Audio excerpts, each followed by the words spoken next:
Hi everyone, it's Az here from HeelvsBabyface. You're going to have to forgive me because I think this video might just be a wee bit of a stream of consciousness, and as dark as it may get in a couple of places, I want to end this on a positive note, a humane note, because I think that's who most of us truly are. And before I get into the meat and potatoes of what precipitated this, I just want to say one thing. It takes an awful lot to hate, to truly hate something or someone. Now, you'll see me post, I even posted it earlier today. You can't hate the mainstream media enough. The mainstream media being an entity made up of, well, BBC, Sky, CNN, MSB, MNSBC, Fox, whatever. You can cram them all in together. And the way that they take events, twist them, try and pervert them to their own end, to their own message, etc. But when it comes to an individual entity, it takes a whole lot to truly hate a human being, and to have that hate fester in your heart and remain for such a long time. Some of you will know this. Some of you in chat will.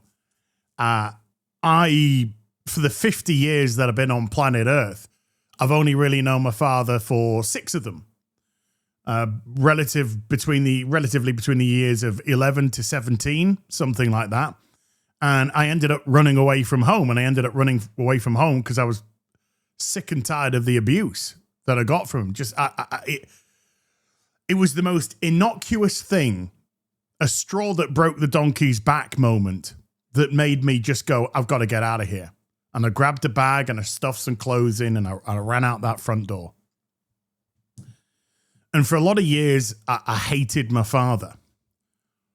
But there came a point in my 20s where I had to either hold on to that hatred or just let it go. And this, of course, is something that's deeply personal. This was my father.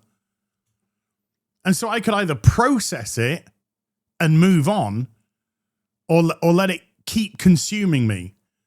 And I chose the former. I chose to just process it and move on. And now I hold no hatred in my heart. I don't want anything to do with them. Never have since. Never seen them since. But as regards to that hatred, that's gone. That's gone. And that's blood. That's family. That, I think, a lot of us can understand more than anything. So to hate a public figure or hate an individual who you don't even know personally, parasocial, whatever you want to call it, to have that level of hatred and hold on to it takes an awful lot. There's plenty of people that I dislike, like really dislike. I wouldn't have them around my house. I wouldn't have them around anywhere. I don't want to talk to them. I don't want to socialize with them. Don't want anything to do with them. Plenty of people like that. But hatred? Like having a burning hatred for them? No, I don't. It takes too much. It consumes too much to have that. So all the people that have fucked me over in the past, done me wrong, etc., to me, worthless pieces of shit. But hatred? No. No, I haven't got the time or the energy to do the hatred, okay? I got other things to worry about in life. That is energy that I don't want to consume. So let's get to the point of why I had that opening monologue. This here is the account of Robert Beltran on X, Twitter, whatever you want to call it. And in case you don't know, Robert Beltran played the character of Commander Chakotay on the TV show Star Trek Voyager. And as many of you will know, but there are new people, So I am a fan of Star Trek, at least pre-2009, pre-Kurtzman check. Huge fan of the original series, Next Generation, DS9, a decent amount of Voyager, and two odd seasons of Enterprise. And so it was something that I grew up with in my formative years. I grew up loving this entertainment, loving the fact, obviously, that this entertainment wasn't just made for adults. It was also made to craft the minds of children as well. I was watching Next Generation from the moment that it came on TV in 1997, and I was 12 years of age. And it was great stuff. I was watching the original series when I was like 6. This was great. So it used to terrify me, by the way. Those people in the costumes would move. Anyway. So Robert Beltran, who appears to be a man of faith himself, Christian, had obviously processed what happened with Charlie Kirk last week and gave it a few days, maybe to mull things over just in his own mind. And he decided to take to X to post what he thought and to express his feelings on the matter. And I think he did it in a very respectful way. I mean, I've liked the message. I liked it yesterday when I saw it. Now he says, Charlie Kirk was first a Christian. Even in the most hostile places, he spread the gospel with patience and love. For that, he was hated, and his words were twisted out of context. We've lost a powerful voice for Jesus and a great patriot. I pray for those filled with such hate. I think that shows great restraint, great maturity, and gets his message across. And we have spoken over the course of the last few days about taking things out of context, his words being twisted and perverted to fit a narrative, of course, to dehumanize him and ultimately kill him. But this is a tale of two cities. And here we're dealing with one cast member of a show. Now let's deal with another cast member of that same show. This is Tim Russ. Tim Russ played the character of Lt Cmd Tuvok. And while none of us are silly enough to ever confuse a fictional character with their human counterpart, I always think there's a certain amount of irony when an actor plays a character that's vastly more intellectual than they will ever be. Which it seems in this case, because Tim actually had more time than Robert to think about what he wanted to post. And first and foremost, make a decision that he did want to post. He didn't have to post anything whatsoever. So you do feel that when people make posts like this, they are sending a message to inverted commas their side, what would be classically referred to as a virtue signal. But he had a day more than Robert to formulate his idea and post it. And so he thought, when the flames of division are being fanned right now, when people's emotions are so raw and real, where a wife is mourning her murdered husband and 2 children have lost their father, young kids who will never grow up with them, he decided to post a picture of the wonderful, great William Shatner as James T. Kirk and say, the only Kirk that matters. Tone deaf obviously doesn't even begin to describe what he just posted here. But this brings us back to what I discussed at the beginning and what Robert also mentioned in his tweet, which is hatred. I don't think Tim Russ ever met Charlie Kirk. I'll stand corrected in the chat if he did. I'm going to speculate, this is my own opinion, that Tim Russ probably didn't see a lot of Charlie Kirk talking. That he maybe just formulated his own ideas from what circulated around the echo chamber. But you have got to have so much hatred in your heart that this is what you want to post 6 days after the event on social media for everybody to see, friend and foe alike. And you say to yourself, how broken are these people? How utterly devoid of any sympathy, empathy, humanity are these people? I pray to God that none of this ever affects Tim and his family. Because we know how devastating that would be, and how devastated he would be, how the rest of his family would be, his friends would be, etc.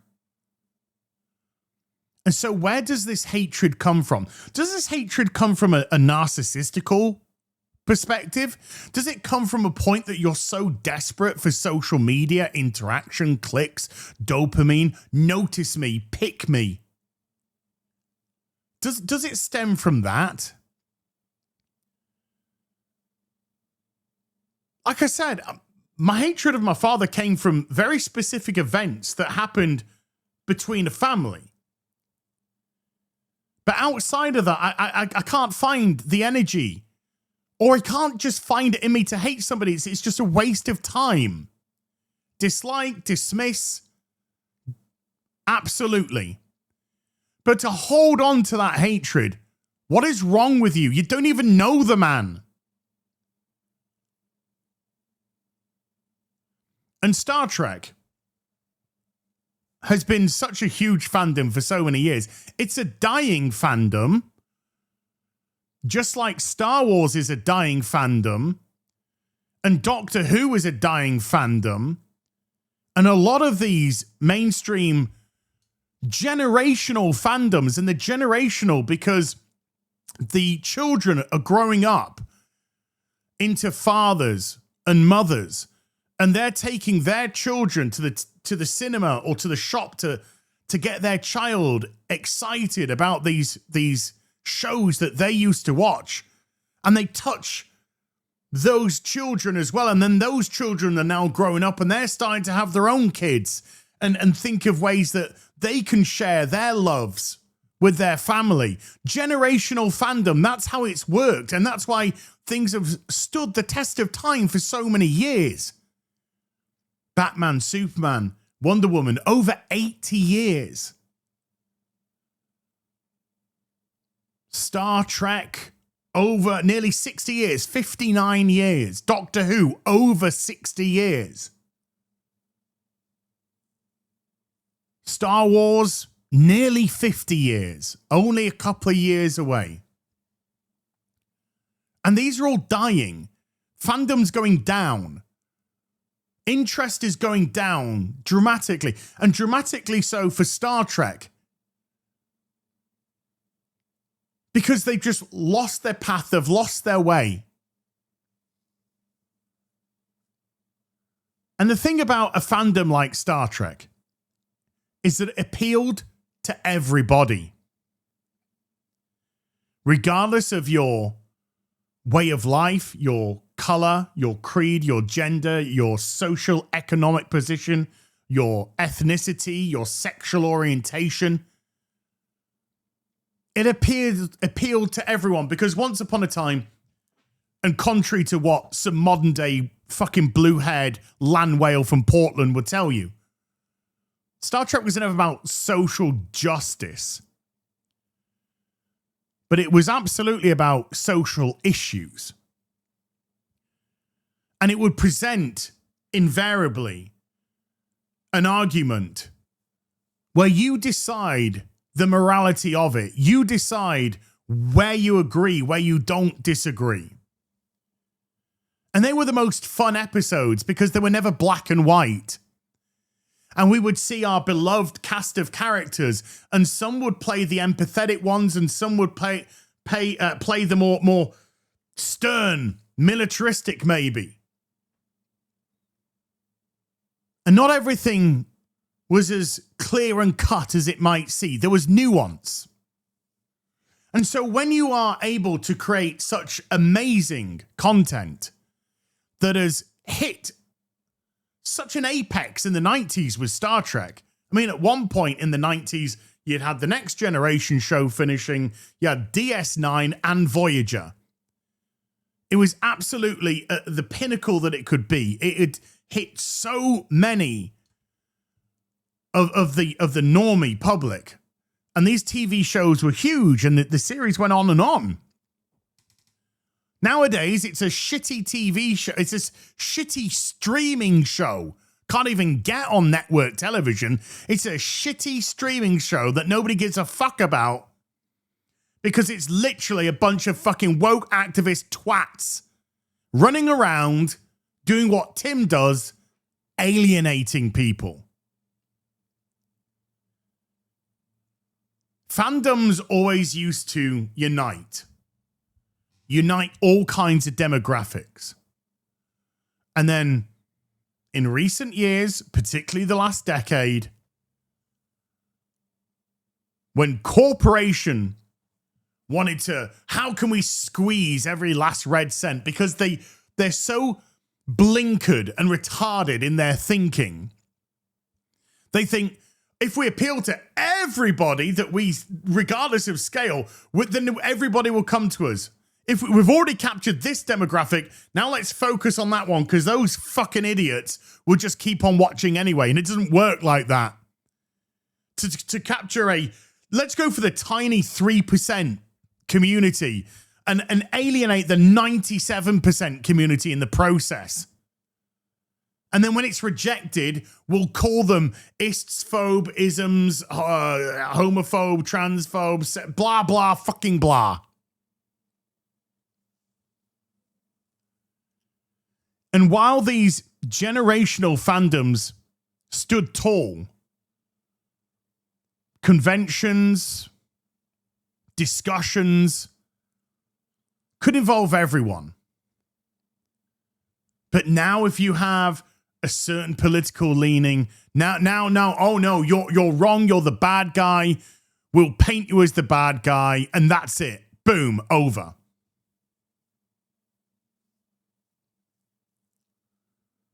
And this is what Tim is showing everybody. He's saying, hey, the Star Trek community, the show which really made him. Nobody knew who Tim Russ was before. Wait a minute, wasn't he the guy in Spaceballs that was combing the desert? Nobody was just like, hey, back in whatever year it was, 88, 86, whatever. Hey, look, that's the actor, Tim Russ. No. Star Trek is what made him what he is. And the love that the fandom gave to it. Because if the fandom wasn't there, then these TV shows, they just disappear into the ether, never to be seen again. And so Tim's response after 6 days of thinking, even though it takes 6 seconds to realize what a fucking idiotic mistake it would be. 6 days of thinking has decided, do you know what? I'm going to come out and I'm going to piss off a huge proportion of people that allowed me the best gig that I ever had. Because Charlie Kirk didn't share my opinions.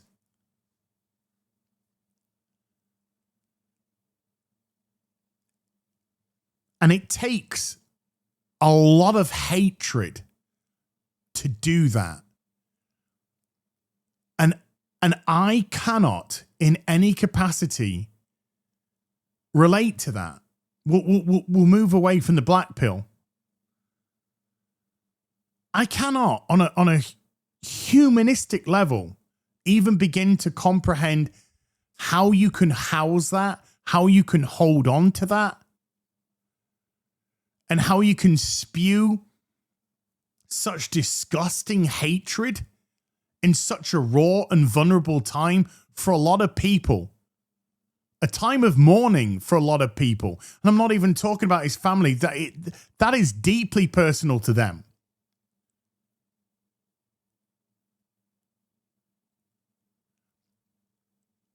This is why it's becoming more and more difficult to think, how can you converse with people that aren't interested in talking? And more horrifically, are going to literally dance on your grave. And where some people on the opposing side to Charlie Kirk are calling for calm, calling for the temperature to be lowered. It's too late. You caused the fire. You caused it.